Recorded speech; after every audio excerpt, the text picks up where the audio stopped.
വിശ്വപ്രസിദ്ധ ഗുരുവായൂർ ആനയോട്ട ചടങ്ങിൽ ഗുരുവായൂരപ്പൻ്റെ കൊമ്പൻ ബാലു ഒന്നാമതെത്തി. ചെന്താമരാക്ഷൻ 2ാം സ്ഥാനവും ദേവദാസ് 3ാം സ്ഥാനവും നേടി. ഉച്ചതിരിഞ്ഞ് കൃത്യം 3 മണിക്ക് ക്ഷേത്രത്തിൽ നാഴികമണി 3 അടിച്ചതോടെ ആനകൾക്ക് അണിയിക്കാനുള്ള കുടമണികൾ പാരമ്പര്യ അവകാശികളിൽ നിന്നും ഏറ്റുവാങ്ങി പാപ്പാന്മാർ മഞ്ജുളാൽ പരിസരത്ത് തയ്യാറായി നിൽക്കുന്ന ആനകളുടെ അടുത്തേക്ക് ഓടിയെത്തി. മണികൾ ആനകൾക്ക് അണിയിച്ചതോടെ ശശിമാരാർ ശങ്കൂതി.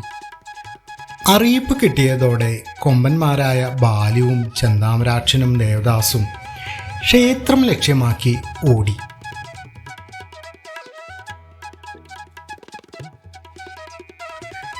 വാശിയേറിയതും രസകരവുമായ മത്സരമായിരുന്നു നടന്നത്.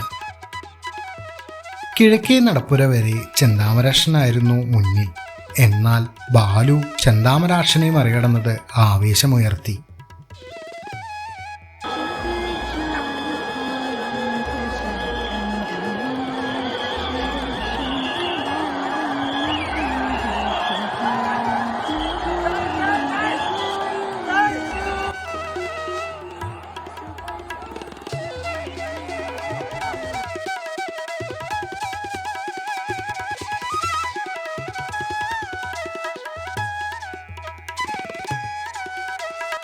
മൂന്ന് മണി 6 മിനിറ്റിനകം ബാലു ഒന്നാമനായി ക്ഷേത്രഗോപുരം കടന്നു.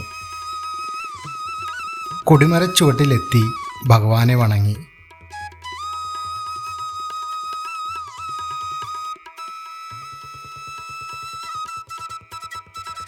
ഇനിയുള്ള ഉത്സവ നാളുകളിൽ ഗുരുവായൂരപ്പൻ്റെ സ്വർണ്ണ തിരമ്പേറ്റി ശീവേലി എഴുന്നള്ളാനുള്ള സൗഭാഗ്യം ഗുരുവായൂരപ്പൻ്റെ ബാലുവിന്.